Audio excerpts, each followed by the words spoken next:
सर्ववेदान्तसिद्धान्त गोचरं तमगोचरं गोविन्दं परमानन्दं सद्गुरुं प्रणतोऽस्म्यहम्।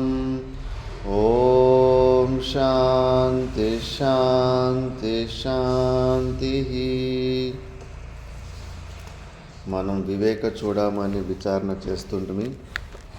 ఈ విచారణలో విషయారణ్య భూమిలలో ఎక్కడ మనసు అనే పెద్ద పులి తిరుగుతూ ఉంటుందో ఆ విషయాలు ఉన్న అరణ్యంలోకి మీరు పోకండి అని సాధకులకు ఉపదేశం చెప్పారు. ఎందుకంటే ఆ మనసు అనే పెద్ద పులి మిమ్మల్ని పట్టేసుకొని సంసార బంధనంలో పెట్టేస్తుందని, విషయాలలో వైరాగ్యాన్ని పొందాలని. అందుకే మనసు కన్నా అతిరిక్తంగా వేరే ఏమీ లేదు ప్రపంచము అని చెప్పేసి దాన్నే నెక్స్ట్ శ్లోకంలో చూపిస్తున్నారు. మనః ప్రసూతే విషయానశేషాన్ స్థూలాత్మనా సూక్ష్మతయా చ భోక్తుః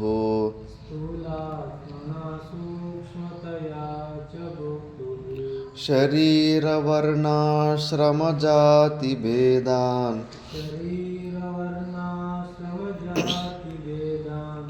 గుణక్రియా హేతుఫలాని నిత్యం.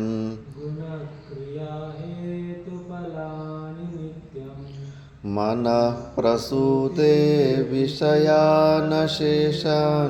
స్థూలాత్మనా సూక్ష్మతయా చ భోక్తుః శరీరవర్ణాశ్రమజాతిభేదాన్ గుణక్రియా హేతుఫలాని నిత్యం. ఉచ్చారణ.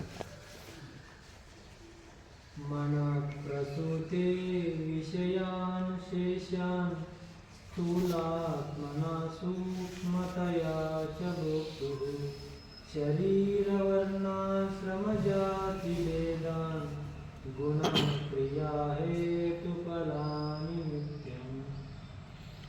ఈ సంపూర్ణ ప్రపంచం మనకి ఏదైతే కనిపిస్తుందో స్థూల రూపంలో అంటే ఇవి కంటికి కనిపించి ముట్టుకోవడానికి ఇవన్నీ వస్తువులు ఏదైతే ఉన్నాయో ఇవి స్థూల రూపమైన ప్రపంచం.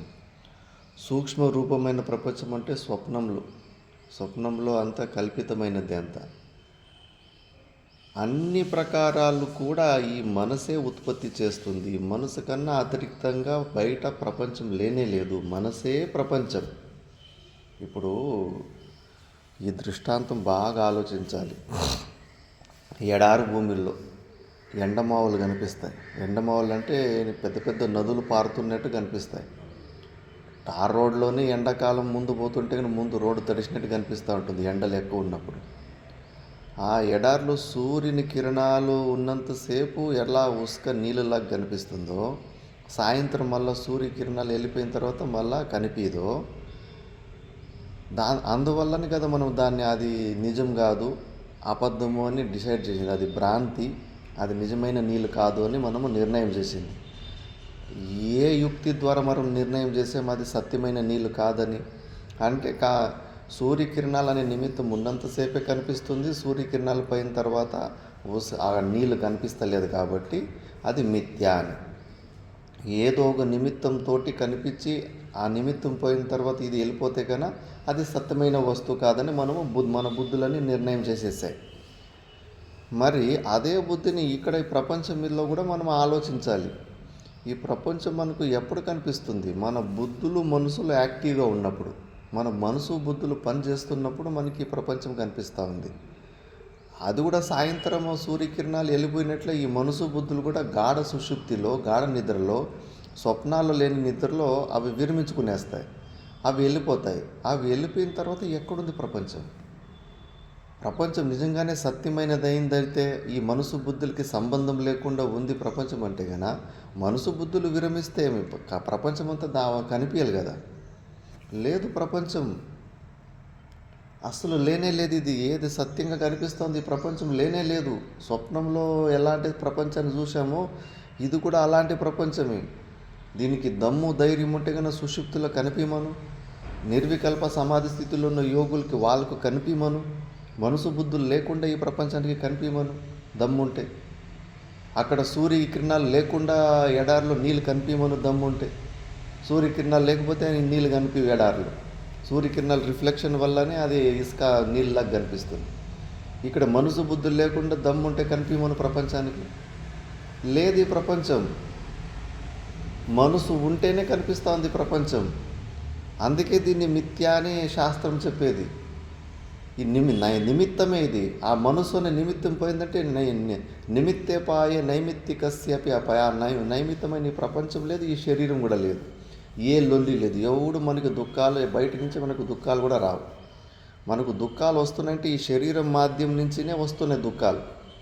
ఈ శరీరం భాన లేకుండా పోతే కానీ అసలు దుఃఖాలు రావు. అందుకే తాగుబోతులు డ్రగ్గులు తీసుకునేటోళ్ళు వాళ్ళు ఎందుకు తాగుతారంటే నీ శరీరంతో కనెక్షన్ పల్సన్ అయిపోతుంది, బ్రెయిన్కు అన్ని నొప్పి పోవు. అందుకే వాళ్ళు అలవాట్లు నేర్చుకుంటారు. కాకపోతే ఇది శాస్త్ర నిషిద్ధమైన కర్మ. ఈ శరీరాలతోటి మనం సంబంధాలు తెంచుకున్నామంటే కన్నా మళ్ళీ మనకు దుఃఖాలు బయట నుంచి రాలేవు. ఈ శరీరంతో సంబంధం పెట్టుకున్న శరీరము ద్వారానే వస్తుంది దుఃఖం. గాఢ సుషుప్తిలో శరీరంతో మనసు బుద్ధి లేకపోతే శరీరం లేదు, ప్రపంచం లేదు, దుఃఖం లేదు, లొల్లి లేదు. అలాంటి స్థితిని మనం జాగ్రత్త అవస్థల్లో తీసుకోవాలి. అందుకే మనసు కన్నా అతిరిక్తంగా బయట ప్రపంచం లేనే లేదు. మనసే ప్రపంచము, ప్రపంచమే మనసు. అందుకే మన ప్రసూతే విషయానశేషాన్ని స్వప్నంలో ఎంత స్పష్టంగా తెలుస్తుంది.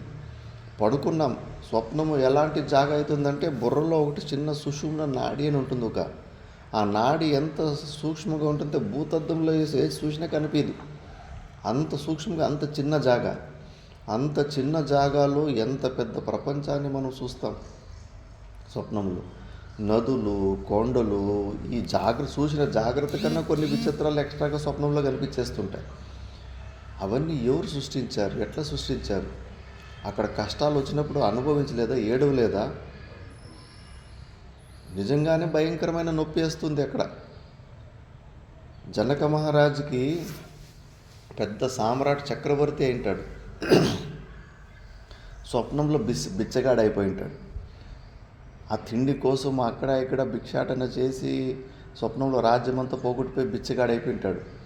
ఆ లైన్లో నిలుచుకుంటాడు అన్నదానం విషయం. ఇక్కడ ఆయన వంతు వచ్చేసరికి అది ఖాళీ అయిపోతుంది. మళ్ళీ అక్కడెక్కడ ఏదో కొద్ది అన్నం దొరికితే అది కింద కూడా పోతుంది. అసలు ఆకిలి దొప్పితోటి ప్రాణం వెళ్ళిపోతూ ఉంటుంది. బిచ్చగాడై చాలా కష్టాలు అనుభవిస్తూ ఉంటాడు. ఉలిక్కిపడి నిద్రలేస్తాడు. నిద్రలేసి ఒకటే ఆలోచిస్తాడు, నేను మనిషినై బిచ్చగాడ స్వప్నాన్ని చూస్తున్నానా, లేదా బిచ్చగాడై మనిషి స్వప్నాన్ని చూస్తున్నానా?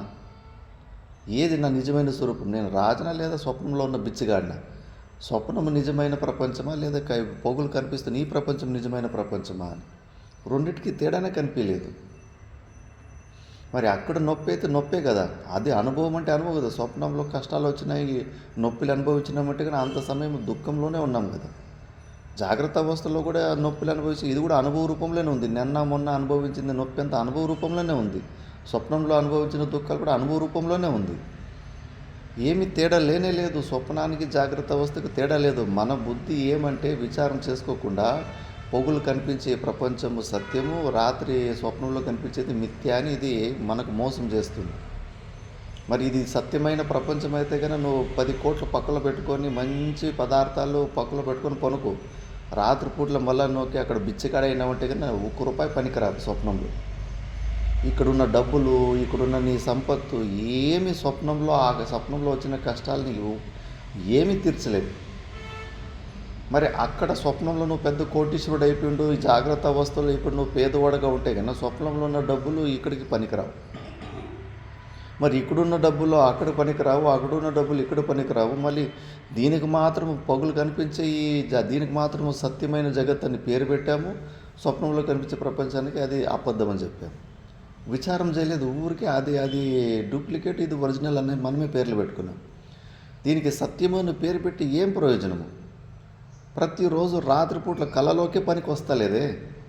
ఎన్ని కోట్లు సంపాదించి ఎంత కష్టపడితే ఏం కట్టుకోవాలి? స్వప్నంలో బిచ్చగాడు పేదవాడగలాగా వచ్చిందంటే ఇక్కడ స్వప్నం సస్తా ఉంటాం కదా అక్కడ. ఏ కష్టాలకి పనికిరాదు కదా ఈ సంపత్తు, పొగలున్న సంపత్తు. కాబట్టి కనిపిస్తున్న ఈ జగత్తు సత్యం కాదు. స్వప్నంలో మనసు అందుకే అన్ని ప్లాట్ఫారము, భూములు, నదులు, కొండలు, పులులు, సింహాలను కూడా మనమే సృష్టిస్తాం. మళ్ళీ మనదే ఒక శరీరాన్ని అక్కడ సృష్టించుకుంటాం. ఆ పులిని సృష్టించింది మనమే, మన శరీరాన్ని సృష్టించుకుంది స్వప్నంలో మనమే. ఆ పులి తొరకొస్తూ ఉంటే స్వప్నంలో పరిగెడతా ఉంటాం, భయపడతా ఉంటాం. భేద బుద్ధిలు మనమే కల్పించుకున్నాం కదా. ఎంత పెద్ద సృష్టిని, వాళ్ళని వీళ్ళని అందరినీ మనమే సృష్టించుకున్నాం. పొగులున్న ప్రపంచం కూడా అంతే. మన ఒక మనసు ఒక సృష్టినే ఇది దీనికి దానికి ఏమి తేడానే లేదు. మనసుని చంపుకున్నామంటే ఏమీ కనిపించదు. రమణ మహర్షికి 12-13 సంవత్సరాలు ఆయన ఊరికే చూసేటోళ్ళకి కళ్ళు తెరుచుకుని ఉన్నాడని అనిపిస్తుందంటే, నల్లటి స్క్రీన్ అడ్డం వేసినట్లుందంట. 13 సంవత్సరాలు కొద్దిగా మాటలు వినిపిస్తుందంట. ఎవరో ఆమె ముసలామె కొంచెం బలవంతంగా కొద్దిగా నా అన్నము నోట్లో పెట్టి తురికితే ఆయన కొన్ని పోయినా కానీ ఆయన అసలు కూర్చున్న చోటు నుంచి అసలు లేవలేదు 13 సంవత్సరాలు. నల్లటి స్క్రీన్ అడ్డం వేసినట్టుందంటే ఏమీ కనిపించలేదంట 13 సంవత్సరాలు. కొన్ని మాటలు వినిపిస్తున్నాయి అంతేనంట. ఎందుకంటే వాళ్ళు పూర్వజంలో సాధన చేసుకుని యోగులు కాబట్టి, ఆ మనసును చంపేసుకున్నారు కాబట్టి పెద్దగా ఈ ప్రపంచము ఉన్నట్టు కనిపించదు వాళ్ళకు. లేదు కాబట్టి ఇది మనం ఊరికే అలవాటు పడ్డాం. భూతం పట్టుకున్నట్లు ఈ జగత్ సత్యత్వ బుద్ధి మనలో పట్టేసుకుంది. అది పట్టేసుకుంది కాబట్టి మనకు దీని నుంచి బయటకు రాలేకపోతున్నాం. గట్టి ప్రయత్నాలు చేయలేక కొద్ది ప్రయత్నాలు చేస్తున్నాము. లేకపోతే స్పష్టంగా మనం కూడా చూడొచ్చు, ఇది స్వప్నం లాగానే ఇది మిథ్య ఈ ప్రపంచం అని చెప్పేసి. ఇంతే చూడండి. అందుకే శరీర వర్ణాశ్రమ జాతి భేదం, అన్ని భేదాలని గుణక్రియ హేతు ఫలాన్ని నిత్యం అన్నీ మనసే సంకల్పం చేసుకుని క్రియేట్ చేస్తుంది. ప్రపంచం అంటే ఏదో పెద్దగా ఉంది అది ఇది అనుకోకండి, అంతా ఒక మనసే. మనసుని మనం చంపుకున్నామంటే కేలు కథం దుఃఖాన్ని బంద్. అన్నీ ఇంకా దుఃఖం వల్ల జీవితంలో నీ దరిదాపులకు రాదు. అందుకే చెప్తున్నారు. అందుకే ఈ మనోమయ కోశం సామాన్యం కాదు.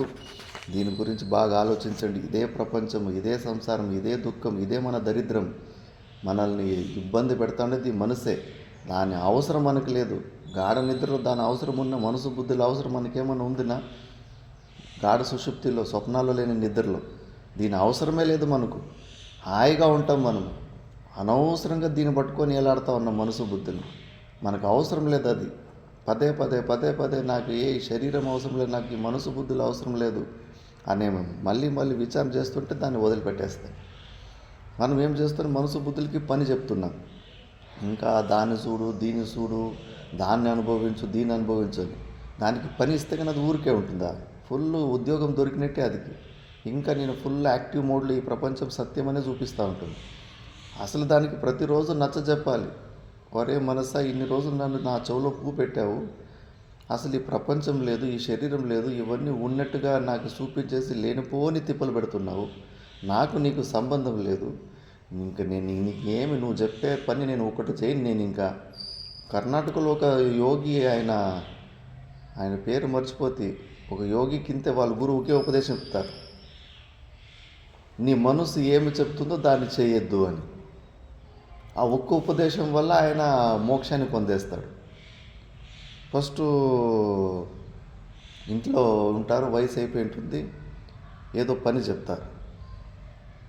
పని చెప్తే కన్నా ఫస్ట్ మనసు అవును భార్య కొడుకులు పని చెప్తున్నారు, ఆవు పెండ తీ, అది తీయది, ఫస్ట్ వ్యవసాయం పని చెప్తారు.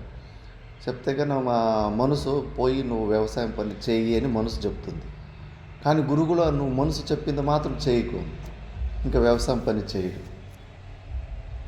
మళ్ళీ సరే అని ఇంట్లో వాళ్ళు చూసేసిందును, సరేలే ఈయనకు వ్యవసాయం కష్టం అనిపిస్తుందేమో అని ఆ బర్రెలు ఉన్నాయి, బర్రెల కింద పెండ తీసేసి ఈ సేవ చేయంటారు. సరే పిల్లలు చెప్తున్నారు కదా నేను చేద్దామని మనసులో, అవును నువ్వు పై పెండ తీయపో అని మనసు చెప్తుంది. కానీ గురుగారు చెప్పినారు మనసు చెప్పిన మాట మాత్రం నువ్వు వినద్దు, ఇంకా చేయడు. ఇంకా అన్నీ ఇది చేసేసరికి ఇంక ఇంట్లో ఎవరు మాత్రం పెట్టుకున్న తర్వాత అయ్యో ఈయన అసలు ఏమి మనకి పనికిరాడని చెప్పేసి ఇంకా ఆ మాటలు ఈ మాటలు అని చెప్పేసి ఎల్లగొట్టేస్తారు. ఎల్లగొట్టేస్తే కన్నా ఇంకా మళ్ళీ పై కూర్చుంటాడు. కూర్చుంటే కానీ మనసు దాని గురించి దీని గురించి ఆలోచిస్తుంది. మనసు ఏం చెప్పినా నువ్వు చేయకని చెప్పింటారు కదా. ఇంకా మనసు ఏమి చెప్పినా కూడా దాన్ని చేయకుండా సైలెంట్గా ఒక చెట్టు కింద కూర్చుంటాడు. చెట్టు కింద కూర్చొని నిర్వికల్ప సమాధి స్థితిని పొందేస్తాడు. ఒక్క ఉపదేశం అంతే, చాలా ఎక్కువ లేదు. ఆ గురువు మీద అతనికి శ్రద్ధ ఉంది కాబట్టి మనసు చెప్పింది ఒక్క పని చేయొద్దు నువ్వు. మనం దాన్ని చెప్పిందంతా చేస్తూ ఉన్నాం, మనసు చెప్పిన పనులన్నీ చేస్తూ ఉంటాం. అది నిజగుణ ಅತನ ಹೆಸರೇನಪ್ಪ? ನಿಜಗುಣ ಶಿವ. ಅವ್ರದ್ದೇನೆ ಈ ಸ್ಟೋರಿ. ಅದಕ್ಕೆ ಇನ್ನೊಂದೇನೋ ಇದೆ ಇಲ್ಲಿ ತಂತಿನಿ ಹತ್ರ, ತಿಂತಿನಿ ಹತ್ರ ಅವ್ರದ್ದು ಚರಿತ್ರೆ ಇದೆ.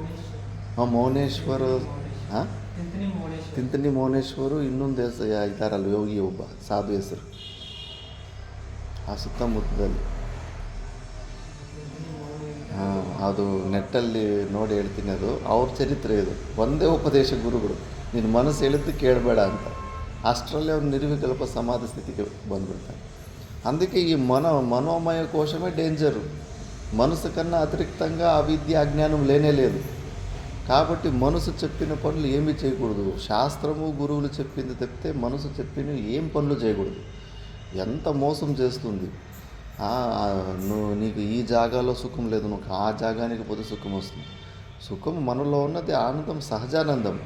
అది స్థలాల నిమిత్తము ద్వారా, అనుకూలమైన పరిస్థితుల ద్వారా వచ్చే ఆనందం కాదు మనది. కానీ మనసు మనకు అలాంటి నిర్ణయాలు ఇస్తుంది. ఆ దేశానికి పో, అక్కడ నీకు సుఖం దొరుకుతుంది, ఆ కాలంలో దొరుకుతుంది. దేశకాల పరిస్థితులకు వచ్చే ఆనందం కాదు మనది. ఆ దేశకాల ఏదైనా పరిస్థితులు నిమిత్తుల ద్వారా వచ్చే ఆనందం, ఆ నిమిత్తులు పోయిన రోజు ఆ ఆనందం కూడా వెళ్ళిపోతుంది. ఏ దేశం అయితే ఏమి, అక్కడ మళ్ళీ ఏదో సమస్య వచ్చిందంటే ఇక్కడ మళ్ళీ ఇంకో దేశానికి పోవాలనిపిస్తూ ఉంటుంది. కాబట్టి మనకి ఏ దేశ కాలాలు పరిస్థితులకి నిమిత్తంతో ఉన్న ఆనందం కాదు, కానీ మనసు మనకి ఎప్పుడూ అలాగే చూపిస్తూ ఉంటుంది. అందుకే మనసు మాట వినకూడదు. మనసు మాట వింటే పాడైపోతాం. అది మనకు పని చెప్పడం ఏంటి, దాని అవసరమే లేదు. ప్రతిరోజు మనకు గాఢ సుషుప్తిలో మనకు తెలుస్తూ ఉంది. ఆ లత్త కత్తిరించిపోయిందంటే ఏమి సమస్యనే లేదు. ప్రపంచం కనిపించదు, ఈ శరీరం కనిపించదు, ఆనందంగా ఉంటాము. మరి అలాంటి మనసు బుద్ధులకి గులాం పని ఎందుకు చేయాలి? మనం వదిలిపెట్టేయాలి. అవి చెప్పే పనులంతా చేస్తూ ఉండకూడదు. లేనిపోనివన్నీ నిర్ణయాలు ఇస్తూ ఉంటుంది. అన్ని జాతి మత భేద బుద్ధులు అన్నీ అది చూపించేది. అసలు ప్రపంచమే లేదు. అలాంటి ప్రపంచంలో ఏమేమో భేదాలు చూపించేసి రాగద్వేషాలు ఇరికిచ్చేస్తుంది మనం. అందుకే నెక్స్ట్ శ్లోకంలో దాన్నే చెప్తున్నారు. అసంగచిద్రూపమమం విమోహ్య, అసంగచిద్రూపమమం విమోహ్య దేహేంద్రియ ప్రాణగుణైర్నిబధ్య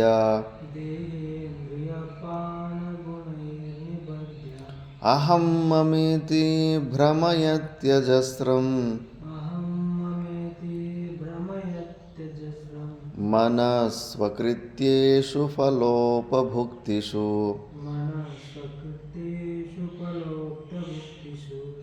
అసంగచిద్రూపమముం విమోహ్య దేహేంద్రియ ప్రాణగుణైర్నిబధ్య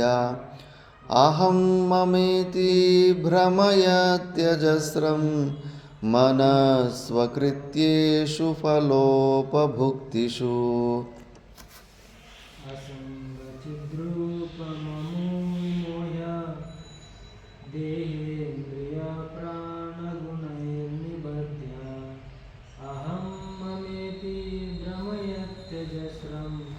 మనస్వకృత్యేషు ఫలోపభుక్తిషు.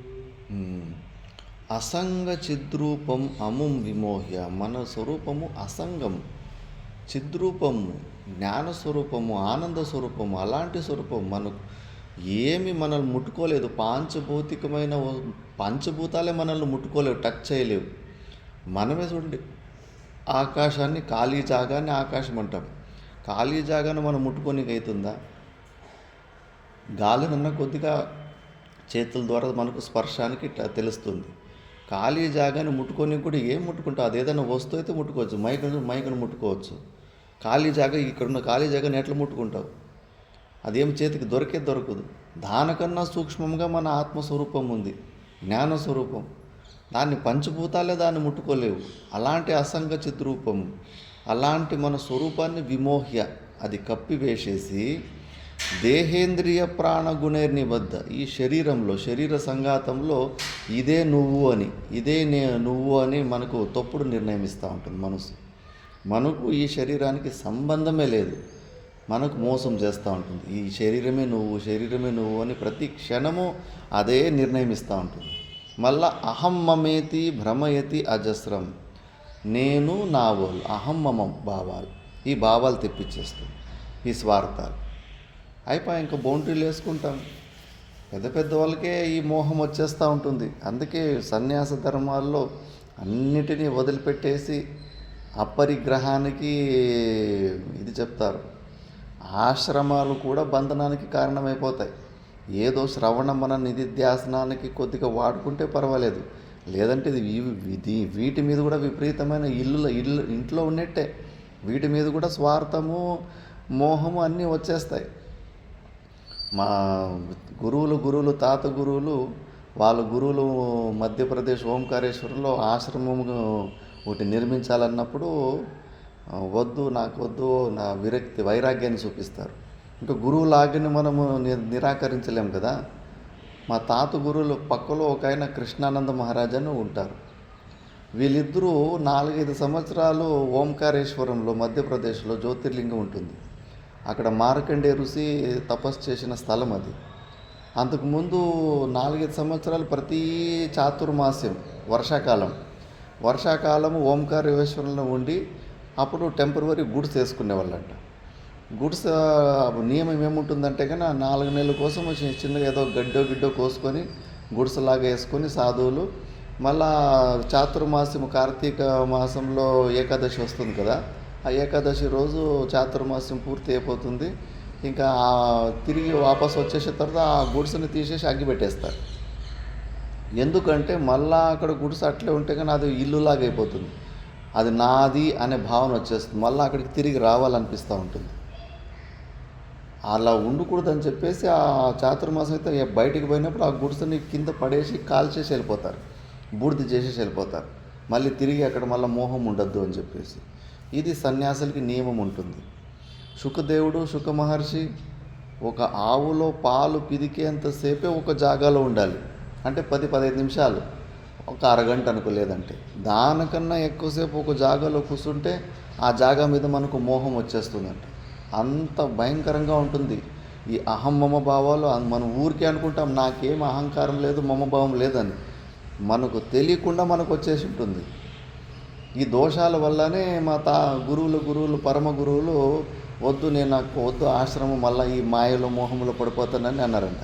వాళ్ళ ఫ్రెండు సాధువుకు ఆయన ఉంటాడు, ఆయన మాత్రమే ఎందుకు భయపడతావు, ఇంత జ్ఞానం ఉంది, ఇది ఉంది, మళ్ళీ మనకు అహంకారము మమభావం ఎందుకు వస్తుంది, అహమభావాలు ఏం రావులే, గురువుల ఆజ్ఞ నువ్వు పాటించాలి, ఒప్పుకో అన్నాడంట.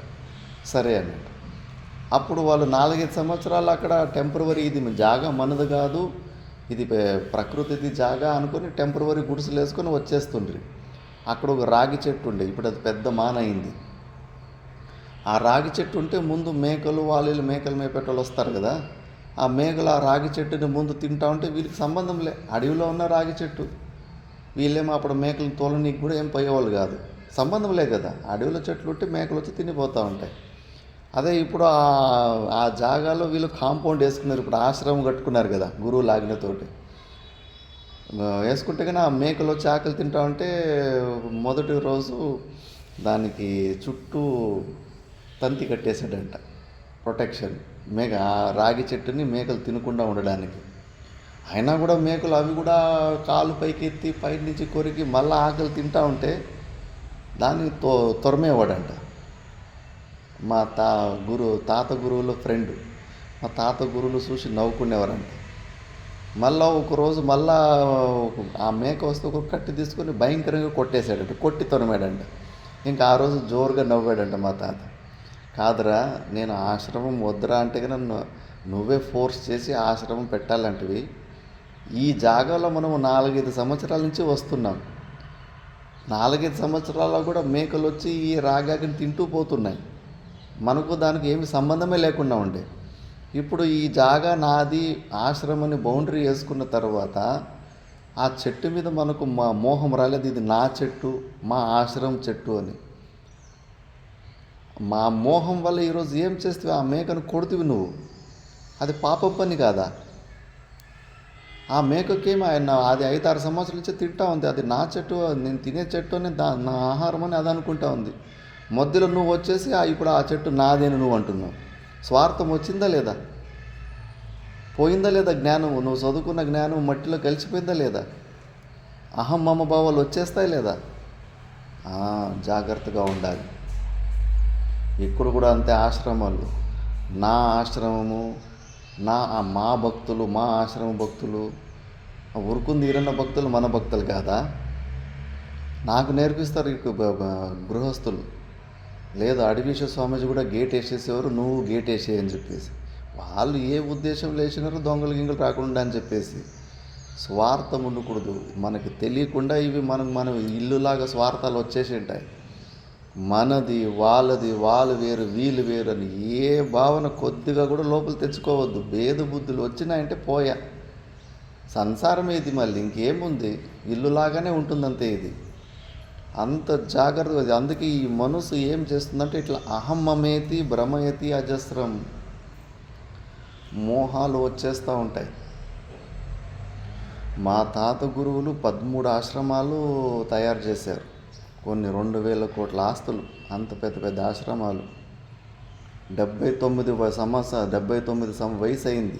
79వ సంవత్సరంలో మా గురుగారికి అప్పచెప్పేసిన తర్వాత 3 సంవత్సరాలు చూశాడు. చూసిన తర్వాత ఈయన యోగ్యత ఉంది, సామర్థ్యం ఉంది, ఈయన నడపగలడు అని నమ్మకం వచ్చిన తర్వాత చిన్నగా ఒక బట్టలో గంటు ముట్టు కట్టుకొని ఒక కట్టి తగిలేసుకొని 3 సంవత్సరాలు అజ్ఞాతవాసం. ఎవరికి చప్పుడు లేదు ఎక్కడ పోతున్నానని వదిలిపెట్టేశాడు. ఎందుకంటే అన్ని సంవత్సరాలు ఆ ప్లేస్లో ఉంటే ఆ ప్లేస్ మీద మనకు మోహం వచ్చేసి ఉంటుంది. ఆ మోహం దాన్ని వదిలిపెట్టి పోతే తెలుస్తుంది ఈ జాగా మీద నాకు ఎంత మోహం ఉంది అని చెప్పేసి. జంతువులు కూడా అంతే. అడవిలో ఒకసారి పూర్వాశ్రమంలో మాదే ఒక బావి ఉండే. ఆ ఎండాకాలంలో ఆ బావి పక్కలో ఒక పెద్ద చెట్టు ఉంటే ఆ పెద్ద చెట్టుని అది వాటి ఇల్లుగా అనుకునేవి. ఆ బావి కూడా అవి నా సొంతం అని అనుకునేసే. నేను ఒకరోజు మధ్యాహ్నం పూటలో ఈత కొడదాము ఎండాకాలం అని పోతే కానీ నన్ను తరిమినాయి. వాటికి ఫీలింగ్ ఆ బావి నాది అని చెప్పేసి. ఇంకా పశువుల్లాగా మనం కూడా అంతే. ఏది ఈ జాగాన్ని ఎవరు పుట్టించారు? ఎవరన్నా బెడ్రూమ్లో పుట్టించారు ఈ భూముల్ని? ఇవంతా ప్రకృతి పుట్టించింది. దేవుడు సృష్టిలో ఆదిలో ఉన్నప్పుడు ఆయన పుట్టించిన ప్రకృతి. ఊరికే కబ్జాలు చేసుకొని ఆ కొన్ని పేపర్లో కాగితాల్లో రాసుకొని ఇది నాది నాది నాది అంటే కన్నా భూదేవి నవ్వుకుంటూ ఉంటుందంట. పోరా నీలాంటి వాళ్ళు నాది నాది అని భూమి అనుకుని నా లోపలనే ఎరువైపోయారు పోరా మీరు అని చెప్పేసి. అంతా లేనిపోని స్వార్థం. ఆ స్వార్థం అంతా ఈ మనసే చేస్తుంది. మనసే ఇలాంటి స్వార్థ బుద్ధుని తెప్పించేస్తూ ఉంటుంది. అది ఇంకేం సంసారం అయిపోతుంది. నువ్వు నాది అనుకున్న తర్వాత దాని మీద ఎవడన్నా ఒక చెయ్యి వేస్తే కానీ నీకు నొప్పి వేస్తుంది. ఇంకా రాగము, ద్వేషము, గొడవలు అన్నీ అవుతాయి. నాది ఏమీ లేదు, అసలు ఈ శరీరమే నాది కాదు, ఈ ప్రపంచం కనిపించే ప్రపంచమే అబద్ధం అన్నప్పుడు ఈ ప్రపంచంలోని ఏదో ఒక వస్తువు నీ నుంచి దూరం అయిపోయి నీకు టెన్షన్ ఎందుకు అవుతుంది, నీకు బాధ ఎందుకు అవుతా ఉంది? ఊరికే వట్టి మాట్లాడుతున్నావంటే ప్రపంచంలో ఉన్న వస్తువులు ఎన్నో వస్తువులు, ఇది నా వస్తువు నా దగ్గరే ఉండాలా, వేరేవాడు తీసుకోకూడదు అనే భావనలు గట్టిగా ఉంటాయి. ఎట్లా పోతే జగత్తులో అంత సత్యత్వ బుద్ధి ఉంటే కానీ నీకు ఇంకా మోక్షం ఎక్కడ వస్తుంది? నువ్వు వేసుకున్న పంచని ఎవరైనా తీసుకెళ్ళిపోతే కానీ నీకు టెన్షన్ అయిపోతుంది. ఎవడు తీసుకోపాయా, ఎక్కడ తీసుకోపాయా, ఏం తీసుకోపాయా అని. ఇది ఎక్కడ జ్ఞానం ఉంటుంది? ఇది నిజంగానే నువ్వు స్వప్నం లాంటి మిథ్యా పదార్థం ఈ ప్రపంచం అని నువ్వు బాగా నిర్ణయం తీసుకుంటే కన్నా ఏదన్నా నీ వస్తువు నీ నుంచి దూరం అయినప్పుడు నీకు టెన్షన్ ఎందుకు వస్తూ ఉంది, బాధ ఎందుకు వస్తూ ఉంది? నువ్వు లేదు జగత్తు నీ మిథ్య అనుకోలేదు, నువ్వు వట్టి మాటలు చెప్తున్నావు అంతే మిథ్య అని. ఒక్క వస్తువు నీ నుంచి దూరం అయితే కానీ దాని గురించి చింతలు చేస్తూ ఉంటావు. అందుకే ఈ మనసే ఆ పని చేస్తూ ఉంది. ఆ మనసే కదా ఆ నిర్ణయం ఇస్తూ ఉండేది. అయ్యో నీ వస్తువు ఎవడో దొంగతనం చేసుకుని వెళ్ళిపోయిండు, ఆ వస్తువు లేకపోతే నీకు దుఃఖం వస్తుంది, ఆ వస్తువు నుంచి నీకు సుఖం వస్తుంది. పో కనుక్కో, ఎవడు తీసుకుపోయినాడో పోయి వాడిని వాడు గుద్దు, యుద్ధం చేయి, నీ వస్తువును వాపస్ తెచ్చుకో. ఇవన్నీ మనసే మనకు చెప్తా ఉంది. ఆ మనసు మనకు చెప్పాలి కదా, ఈ ప్రపంచమే లేదు, ఇది మిథ్యా వస్తువు, ఈ ప్రపంచంలో నీకు పనికొచ్చేది ఒక వస్తువు కూడా లేదు. ఆ ఎడారిలో నీళ్లు కనిపించకుండా ఊరికే కనిపించినట్టు కనిపిస్తుంటాయో అలాగే ఈ ప్రపంచము. అలాంటి పనికిరాని వస్తువుల గురించి నువ్వు టైం వేస్ట్ చేసుకోకు, దాని గురించి ఆలోచించుకోకు. నీలో ఉన్న పరమాత్మ స్వరూపుణ్ణి చింత చేయి, అదొకటే సత్యం. ఇవన్నీ మాయ, ఇది మాయాజాలం, ఇది లేని వస్తువులు ఉన్నట్టుగా కనిపిస్తున్నాయి అని ఆ మనసు నిర్ణయం ఇవ్వాలి కదా. అలా ఇవ్వదు, చంపేస్తుంది మనల్ని. జగత్ సత్య బుద్ధి అనే భూతం ఎట్లా పట్టుకుందంటే, ప్రాక్టికల్గా ఒక్క వస్తువు నీ నుంచి దూరం అయిందంటే కానీ చచ్చిపోతాం మనం. చిన్న చిన్న వస్తువులు మన నుంచి దూరం అయిపోతే కూడా దాని గురించి ఎంత చింత చేస్తుంది, ఎంత దుఃఖాన్ని అనుభవించేస్తుంది. అందుకే ఇలాంటి మనసు ఇచ్చే నిర్ణయాలు ఎందుకు నమ్మాలి మనం? మనోమయ కోశం గురించి 16 శ్లోకాలు శంకరాచార్యులు రాశారు. మిగతా కోశాల గురించి కొద్దిగాని చెప్పి వదిలిపెట్టేశారు. ఎందుకంటే ఈ మనసే ప్రపంచం, ఈ దరిద్రమే మనకు మనసు, మన శత్రువునే ఈ మనసు. మనమేమో ఆ మనసు గులాములమే అయిపోయినాం. అవి ఇచ్చే నిర్ణయాలన్నీ నమ్ముడు, అది చెప్పే పనులన్నీ చేసుడు. ఇదే అనాది కాలం నుంచి ఇదే పని చేసుకుంటూ వస్తున్నాం. అది చెప్పిన మాట, అది మనసులో ఇచ్చిన నిర్ణయాలే కదా మనం చేసుకుంటూ వస్తూ ఉండేది. మరి మనకేమైనా సుఖం దొరికిందా? దొరకలేదు. దాని మాట విన్నే పాడైపోయాం. ఇప్పటికన్నా దాని మాట వినడం వదిలిపెట్టేయాలి. శాస్త్రము గురువులు ఏం చెప్తున్నారు అది తప్పితే మిగతాది ఏం పని చేయకూడదు, మనసు ఏం నిర్ణయం ఇచ్చినా కూడా. అందుకే మనః స్వకృత్యేషు ఫలోపభుక్తిషు భ్రమయతి అజస్రం. జాగ్రత్తగా ఉండండి. ఆత్మానం చేద్ విజానీయాత్ అయమస్తి ఇది పురుష కిమిచ్చన్ కస్య కామాయ శరీరం అనుసంజరేత్. బృహదారణ్యకోపనిషత్తు చెప్తుంది, ఒకవేళ ఎవరన్నా వాడు నిజ స్వరూపాన్ని తెలుసుకుంటే, ఆత్మానం చేద్ విజానీయాత్, నేను సచ్చిదానంద స్వరూపుని అనేది నిజంగానే వాడు స్పష్టంగా తెలుసుకుంటే, కిమిచ్చన్ కస్య కామాయ శరీరం అనుసంజరేత్. కిమిచ్చన్, వాడికి ఏమి కోరిక ఉంటుంది, ఏ కోరికను నెరవేర్చుకోవడానికి వాడు ఈ శరీరాన్ని అనుసంచరణ చేస్తాడు? చేయడు. ఎవడన్నా వాడు నిజంగా నేను సచ్చిదానంద స్వరూపుడని తెలుసు, నిజంగానే దృఢ నిశ్చయం ఉంటే వాడు ఈ శరీరాన్ని ఎందుకు పట్టుకుంటాడు? శరీరంతోటి ఏ అపేక్షలు పెట్టుకోడు. మనం ఎన్ని అపేక్షలు పెట్టుకుంటాం, శరీరంతో కాదు, ఈ శరీరానికి బయట అపేక్షలు పెట్టుకుంటాం.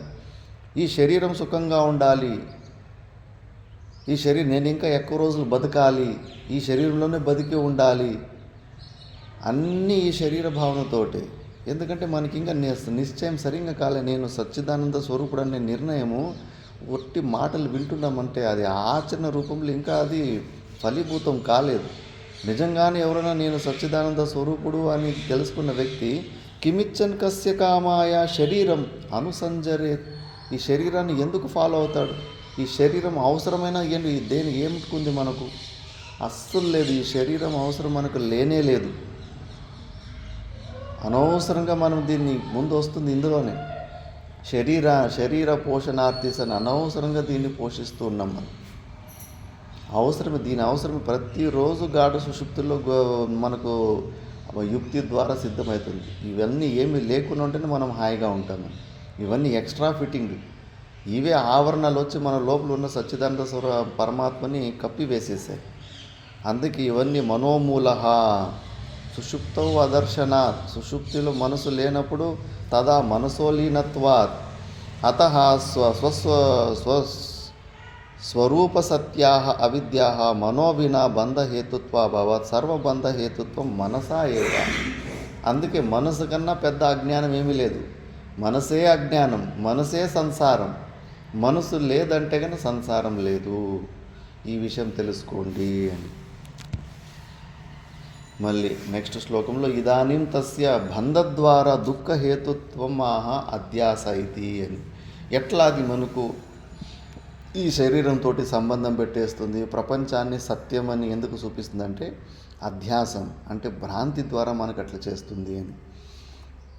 అధ్యాసయోగాత్ పురుషస్య సంస్ృతి.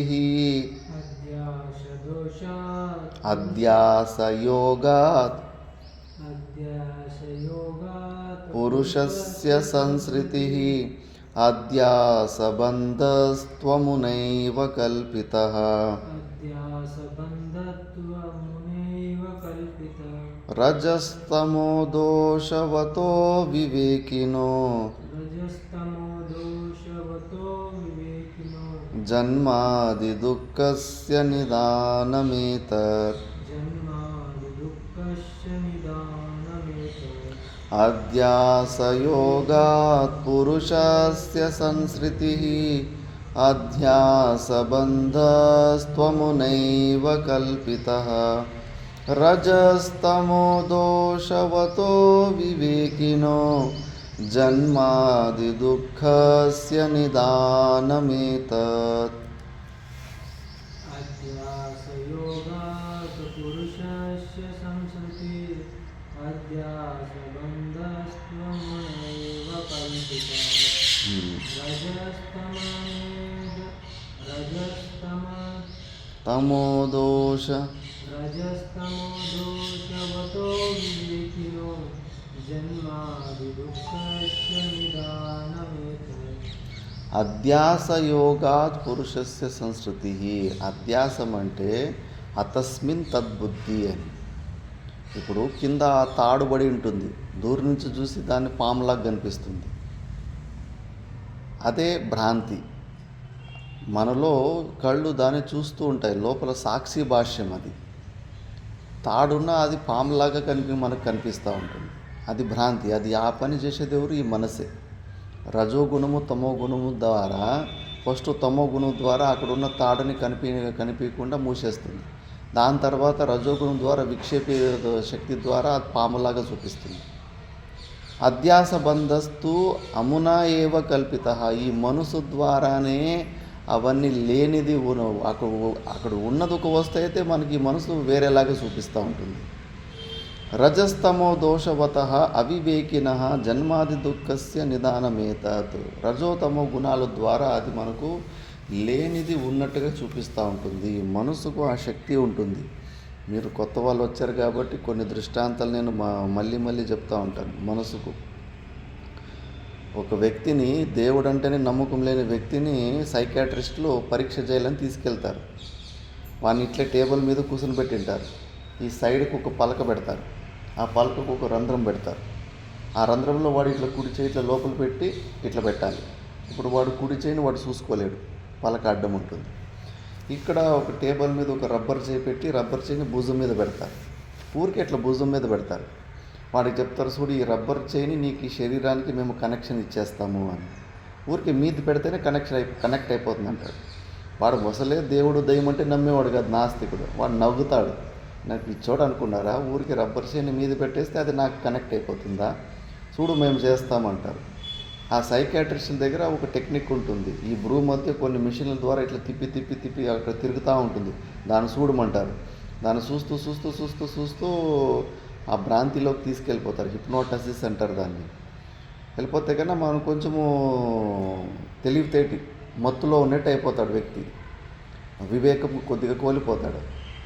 అప్పుడు వానికి చెప్తారు, చూడరా నీకు రబ్బర్ చైన్ మేము నీకు కనెక్షన్ ఇచ్చేసాము, ఇప్పుడు మేము రబ్బర్ చైన్ ముట్టుకుంటే నీకు సెన్సేషన్ వస్తుంది, నీకు స్పృహ వస్తుంది అని. వాడు నవ్వుతాడు. వాళ్ళు ఏం చేస్తారు, రబ్బర్ చైన్ ఒక ఏలు ఇక్కడ టచ్ చేస్తారు, అదే సమయానికి ఇటు పలక అడ్డం ఉంటుంది. వాడు ఒరిజినల్ చేయక అదే ఏలు ఇంకోటి అటువైపు నుంచి కూడా టచ్ చేసేస్తాడు. ఇక్కడ రబ్బర్ చైన్ ముట్టుకుంటా ఉంటే నాకు సెన్సేషన్ వస్తూ ఉంది, నాకు స్పృహ వస్తూ ఉంది, ఈ రబ్బర్ చైన్ నాకు కనెక్ట్ అయిపోయిందని వాడు మనసు నమ్మేస్తుంది. అంతే, ఒక్కసారి నమ్మేసిందంటే అంతే. ఎట్లా నమ్మేస్తుందో అట్లా మనకు చూపించేస్తుంది అది మనసు. మళ్ళీ ఆ షైని గిచ్చుతూ ఉంటే అయ్యో నొప్పి అని ఏడుస్తున్నాడు. మళ్ళీ ఎన్నిసార్లు గిస్తే అన్నిసార్లు నొప్పి అని ఏడుస్తూ ఉంటాడు. మళ్ళీ సుత్తి తీసుకొని టప్పని ఒక దెబ్బ కొడతారు. అయ్యో సస్తి అని లేచి నిలబడతాడు. అప్పుడు వాడిని ఒరిజినల్ షై చూసుకుంటాడు. అట్లే ఆ రబ్బర్ షైని వాడు నిజంగానే అట్లా మనసు ద్వారానే కనెక్షన్ పెట్టుకున్నాడా లేదా? మనసుకు ఆ శక్తి ఉంటుంది. మనము అలాగే ఈ శరీరాలతోటి సంబంధం పెట్టుకోండి. వాడు ఆ రబ్బర్ షై తోటి డూప్లికేట్ సంబంధం పెట్టుకొని ఆ నొప్పులు దుఃఖాలు అనుభవించాడా లేదా? మనం కూడా ఈ శరీరంతోటి అలాంటి డూప్లికేట్ సంబంధం పెట్టుకున్నాం. అందుకే అది వివేకం ద్వారా ఆ సంబంధాన్ని తెంచుకోవచ్చు. మళ్ళీ ఒక హాస్టల్లో 1996లో హాస్టల్లో పిల్లగాళ్ళు ఒకరు బాగా మొత్తం నిద్రపోతూ ఉంటారు. మిగతా ఫ్రెండ్లు ఏం చేస్తారు, వీళ్ళని ఆట పట్టించాలని చెప్పేసి విషం లేని పాము తీసుకొస్తారు. మన భారతదేశంలో 70% పాములకు విషం ఉండదు. ఆ విషం లేని పాముని వాడు కాళ్ళ దగ్గర వేసేసి ముళ్ళు ద్వారా వాని కాలుకి ఇట్లా కుచ్చేస్తారు. ఆడు నిద్రలో నుంచి ఏమిది నొప్పి అవుతుందని చూస్తే కానీ నిద్రలేస్తేనే కాళ్ళ దగ్గర పాము ఉంటుంది. మళ్ళీ అక్కడ వీళ్ళు ముళ్ళుతోటి కూర్చింది కాడ కొద్దిగా రక్తం బయటకు వచ్చి ఉంటుంది. వాడేమనుకుంటాడు, అయ్యో నన్ను పాము కరిచింది అని నమ్ముతాడు. ఇంకా మా ఫ్రెండ్లు కూడా వీళ్ళని ఆట పట్టించాలని ఉంటారు కదా, అవును రే నిన్ను పాము కరిచింది, ఇప్పుడు విషం నీ కాళ్ళ కింద నుంచి పైన తల దాకా పోయి నువ్వు ఇంకా నోట్లో బొరుగు వచ్చి నొర వచ్చేసి చచ్చిపోతావు అని ఆట పట్టిస్తూ ఉంటారు. వాళ్ళేమనుకున్నారు ఏం కాదులే అని. కానీ వాడు నిజంగానే నన్ను పాము కరిచిందని నమ్మి లేని విషము కింద నుంచి పైదాకా వచ్చి నిజంగానే ప్రాణం కోల్పోయాడు. మళ్ళీ హాస్పిటల్కి సడన్గా తీసుకుని ఒకసారి నోట్లో బొరుగు వచ్చిన తర్వాత తలకి ఎక్కేసిందని విషము. హాస్పిటల్కి పరిగెత్తిపోయి తీసుకొని పోతే కన్నా అంత కథ. ఆ పాము కూడా అక్కడే ఉండే, పాము కూడా తీసుకొని పోయారు. అసలు పాముకి ఆ కూర పల్లె లేదు, విషమే లేదు, అది అసలు కరవనే లేదు, దానికి కరవడమే తెలియదు దానికి. డాక్టర్లు మళ్ళీ వీనికి విషం ఎక్కడి నుంచి వచ్చా అని రీసెర్చ్ చేస్తారు.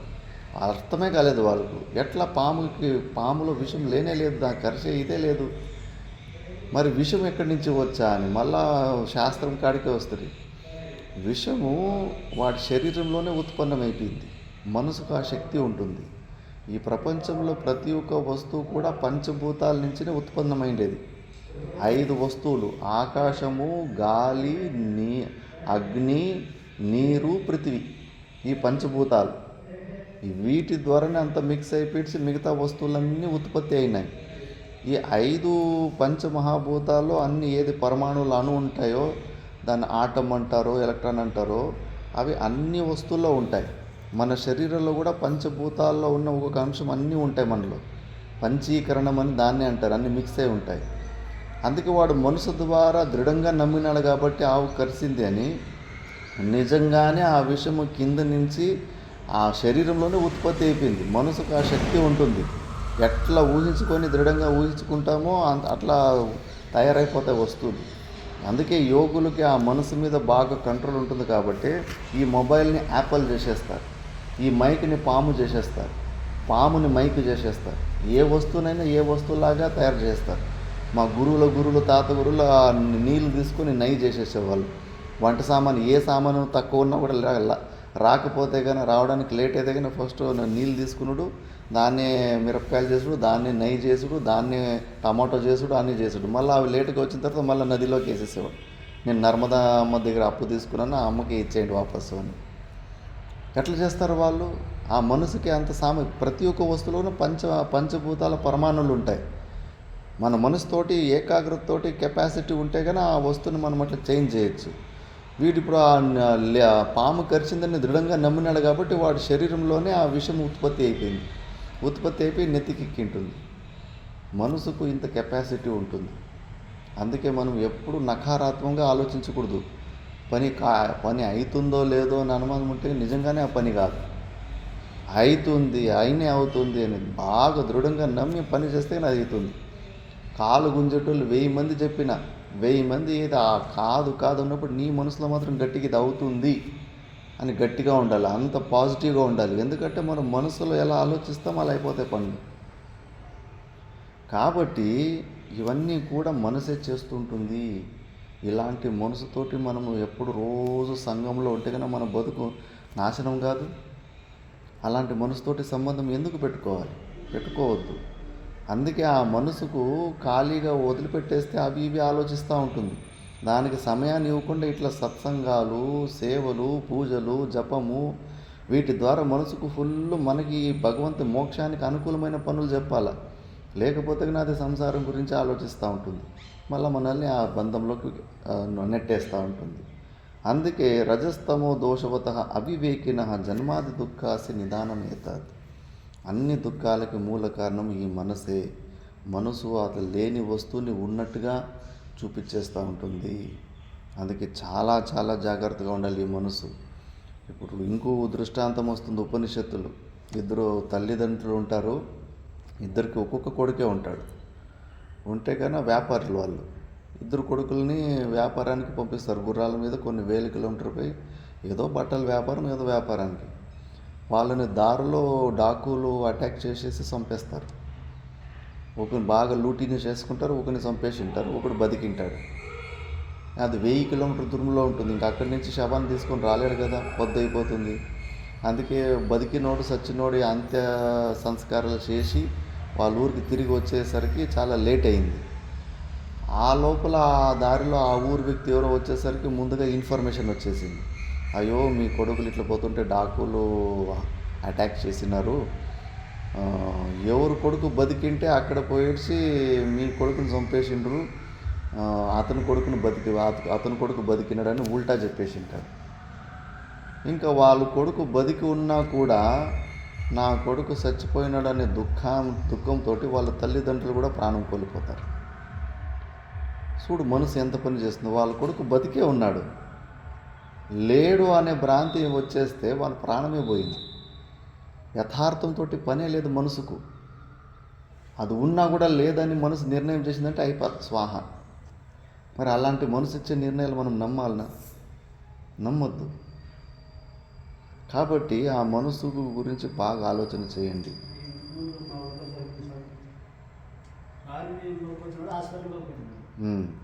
హాస్పిటల్కి వచ్చినాడు, ఆయనకి ఆపరేషన్ చేయాలా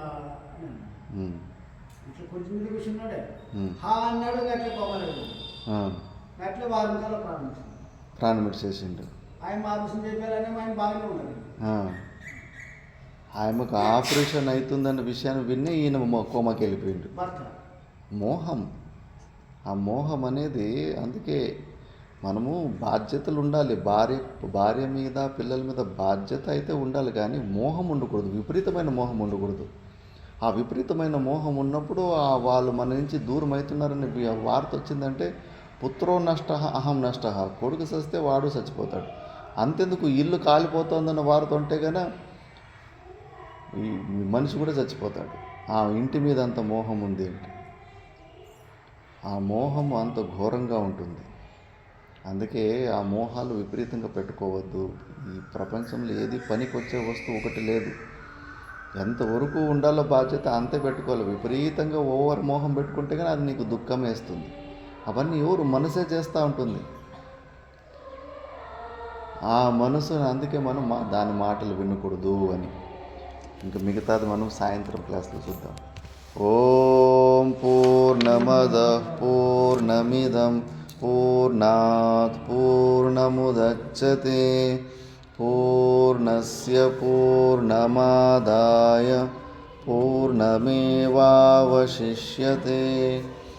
ఓం శాంతి శాంతి శాంతి.